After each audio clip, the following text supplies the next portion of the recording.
like with their Moet champagne bottle. Like, I thought it was gonna end a lot worse than that. Single Ladies comes totally on. Did. I was like, oh my god.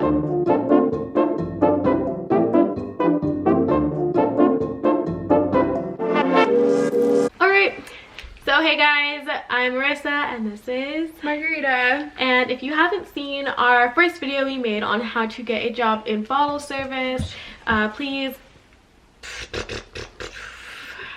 I'm trying to it's in the description. Like, I'm trying to like be a YouTuber because I'm not yet, so like I just don't know what to say. So if you haven't seen our first video on how to get a job in bottle service, I'll have that link down below, or like click somewhere. I've never really used YouTube a lot, so maybe it'll be linked on the screen. I don't know yet. But we made a video on how to get a job in bottle service, our tips, our experiences, and hopefully it helps you out. And this video is kind of going to be like the truth about bottle service, like what most people don't know or realize. Our personal experience. Our personal experience, because everyone's different. But we do want to share that with you guys because some girls don't know what they're getting themselves into when they get into the nightlife industry, specifically working bottle service. I'm hungry. I'm sorry. Like my stomach's growling. So yeah. I mean, we ate. No, we didn't even eat. But yeah, this is mostly going to be like the truth about bottle service, like kind of dishing you the dirty details, but also just, we're not here to bash it, but we are here to tell you what to expect, because it may seem like an easy job, something super straightforward, pop bottles, party people, but it's a whole other world. There's a lot of stuff behind it, and I wouldn't bash bottle service either, because honestly, it put a roof over my head. It did. It gave me money for food. It gave me money for my nails. It gave me money for my tuition. Yeah, no, it helped us out. So we're here just to like, here's what to expect. I appreciate everyone, you know, in the industry as well, because without them, like, you know, it takes everyone to kind of like give you that position. All right, so the first thing, number one, let's say you get hired. Fantastic. You looked the part. You looked great. You totally, you know, surpassed all expectations on what they want in a bottle girl, whatever in club or lounge you're applying to. You really got to know, you got to stay fit, or you got to get fitter. So like, I knew when I got my bottle service job, like I was not in the shape I wanted to be in, basically. But like, it's just something you have to know, like you're competing with girls that are, you know, on top of their game, and a lot, like we mentioned in our first video, a lot of bottle service is looking at the part. So you either stay fit, keep being healthy, like, or you endure the consequences. There are consequences to falling off, unfortunately. Like, you either could get fired, shifts can be like moved, you could get less shifts. Basically. I mean, they'll keep you. They'll just put you on days that are less busy. Yeah, they'll put you on less busy days. They know that. They want the better looking girls, as sad as that sounds, to be the face of, you know, the club. You're the face. Yeah. So that's also like kind of a reason on why I'm not even applying in Vegas yet. I know I'm not in that super fit level, because girls in Vegas, they are on top of their shit. They got like the 12 packs. They're fucking bomb. So like, just know you gotta be fit. It's just part of it. Anything you want to add? Yeah. Barely talking. I'm so sorry. It's a soft spot. I'm starting. I don't want my stomach to growl the whole entire time. But no, adding to that, when I first joined bottle service, this was like 2 years ago, I think yeah, maybe a little, yeah, 2 years ago. When I first joined, I was kind of like at my prime. I was like really skinny waist, big butt, because like I worked out a lot. She had a fat ass. It's kind of like, no. But I did work out a lot. We actually would like work out together. We worked out together. We'd run a lot. We'd have little it was workouts. Honestly like a ritual. It was like, so we would fun. all meet at a certain time. We all knew. Like, I don't even know. It's like a movie where we all dropped what we were doing. And we just like go for a fucking run in the wilderness. Okay, so yeah, I was really fit, you know. And when I got introduced to bottle service, I got more money. So I'm starting to eat a little more. And I was eating good. And there was a little bit more alcohol in my system, and beer, and you know, like I started getting introduced to micheladas. That gives you a little tummy. So no one really told me that. So it was just kind of hard, because It wasn't until my my third club that the weight started to notice. So that's when it was kind of heartbreaking when someone let me know that I was gaining weight, because I never in my life thought I was gonna gain weight. Like, I've always been pretty thin, except for my high school. I was a little chubby. I was on the chubby side. My face, like, you could see it in my shoulders and stuff. I was a little bit more broad. Well, yeah, moral of the story, they'll call you out on it. So if you know you're falling off, be prepared, basically, or just don't fall off. Stay healthy. Yeah. Well, I mean, it's hard. Like, it's hard. It's late hours. The only thing open is like what, Jack in the Box. Yeah, you're starving after your shift. You got up at like 3 in the morning. What's open? Jack in the Box and Denny's. Ugh. It can be rough. Like, have like a pre-cooked meal in your fridge, you know, ready for you to just heat up. Or just don't eat. But it's hard because, be smart with your choices. Yeah, or just eat like a salad or something before you go to bed. Plus, it's not good to eat heavy at night. Exactly, this is true. Well, anyway, another thing we want to touch on is that the crowd, the demographic of people you're serving. Okay, not even the demographic, what happens while you're serving these people. Men and women can be super touchy, super feely, and they can also be total assholes. You got to know how to handle these customers. So do you have any advice on how to handle it? So the club that I first worked at, it was the attire is what kind of we were known for, and we dressed in a certain attire. It was lingerie, and it, like, you gotta be open. So some clubs are gonna not make you, but they're gonna be like, are you okay with this attire? So it was literally a bra with like these Spanx and like this, I don't even know what it's called, like not even fishnets. It was like, what do you call it? Stockings? Stockings, yeah. So I wore stockings with 4-inch heels. All right, right off the bat, that's already asking for like attention. Yeah. And like my butt for some reason did not fit in these stupid ass shorts. So like I look like, when I would turn, it'd be like my butt would hella stick out. And that already caused a lot of like tension and drama in the club, because there was this awkward story time. There's this awkward situation where this girl came with her boyfriend, and her boyfriend was like this weird guy who was really touchy and stuff. So he started touching my butt.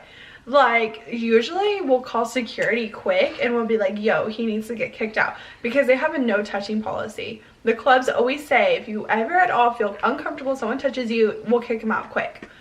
So he touched me on my butt, and I was like, yo, like, you need to stop. Like, I literally let it go because I felt bad. Like, it was this girl's birthday, and like, you know, she's enjoying it with her boyfriend and everything. So I felt bad. So I was just like, oh my god, fine.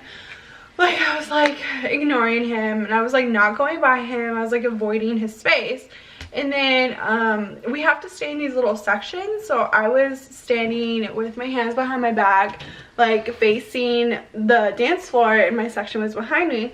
And he touches me again, and I literally at that point, like, I smacked his hand away from me, and I was like, yo, like, you're touching me and I already told you not to. And his girlfriend walks over, and I'm like, I'm sorry, but your boyfriend keeps touching me like inappropriately. And she literally, like, I didn't even need to call security.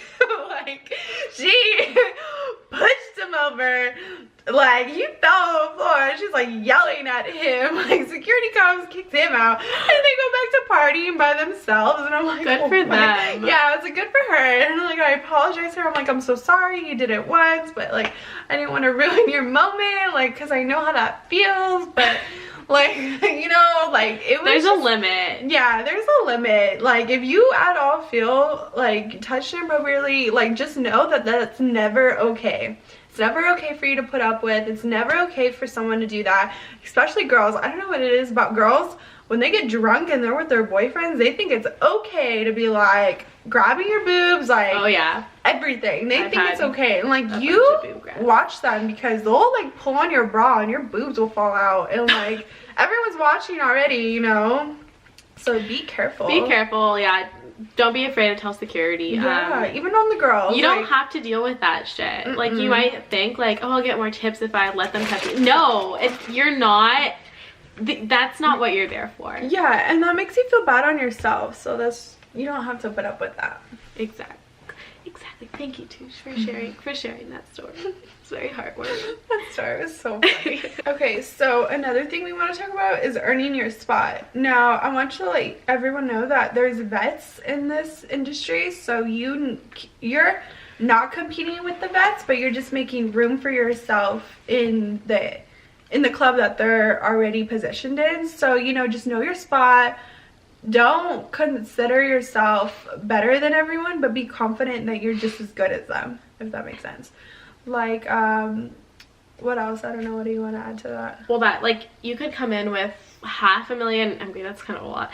Like, you could come in with, like, 250,000 Instagram followers, but there's a vet who only has, like, 5,000, and you think you're better than her just because you have a higher, like, clout, like, more, like, followers or whatever. Like, you're really not.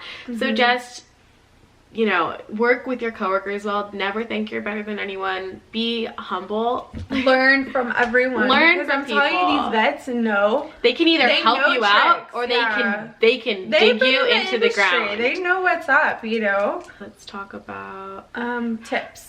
So the tips depend on your service, obviously, your looks. It definitely plays a role in your tips, how you look, and your guest interaction. Do you want Yes.